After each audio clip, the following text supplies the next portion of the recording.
Hello everyone. I am Preeti Tejas Boraste from SNJBIS College of Engineering, Sandwad, Department of MBA. I welcome all my viewers to my YouTube channel. We are into our second part of handling telephonic interview series. And in this video, we are going to learn 8 common mistakes people do on telephone interview. So let's get into it. The first mistake candidates commit in a telephonic interview is not preparing enough. So it is very important that the candidate research the company well enough. Just because it is a telephone interview doesn't mean you get away with doing quick research on your laptop while you are on the call.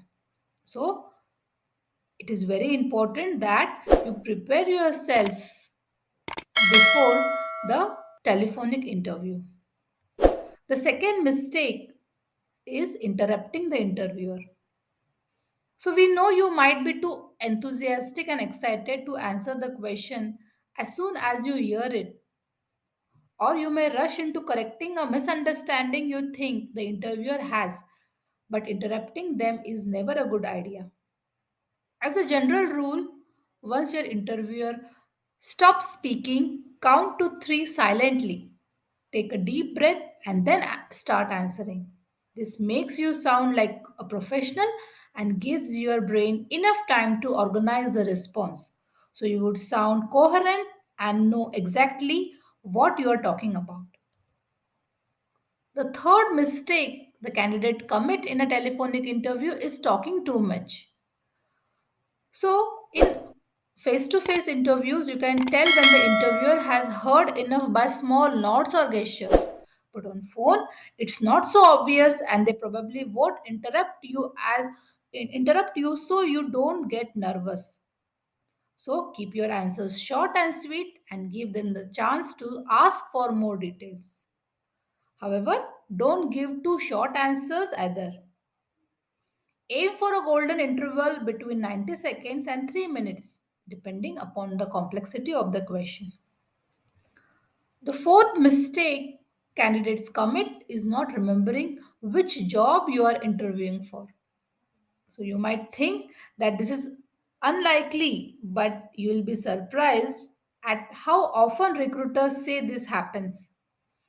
If you have sent your CV to 10 of the companies and few interviews in the span of the couple of days, you might get mixed up and forget which job this is. So, it is very important that you remember properly that the is of which particular job. So, make sure you have a neat schedule and know exactly who is calling you at what time. The fifth mistake candidates commit is multitasking.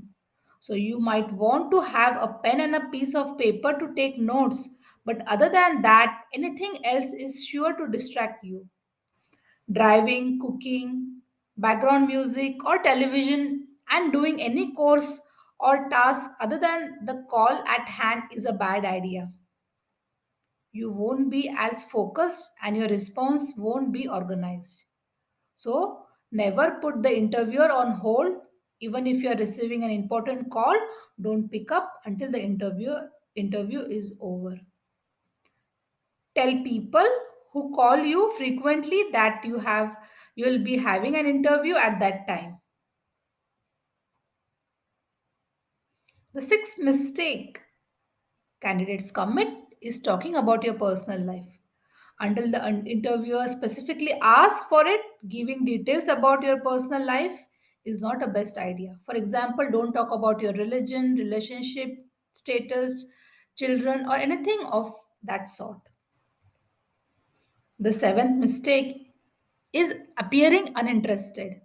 It is a complete myth that appearing casual or uninterested will make the interviewer want to hire you more.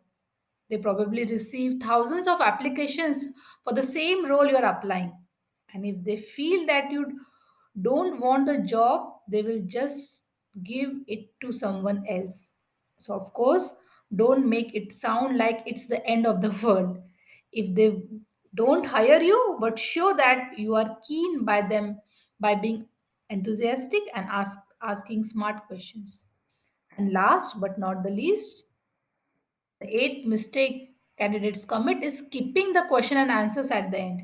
Almost every time the interviewers ask you at the end of the interview, do you have any questions about the interview or the job? So never say no. We cannot stress this enough. Not asking anything makes the employer think you might not be interested enough, or even you are glad the interview is over. Surely, if you care about the job, you can think of something to ask. So prepare few questions that you will ask at the end of the interview. So best of luck for your next telephonic interview, students. Handle your telephonic interviews with utmost care, avoiding these eight mistakes. It was a great time interacting, talking with all of you. Thank you so much for listening me. Take care. Bye bye.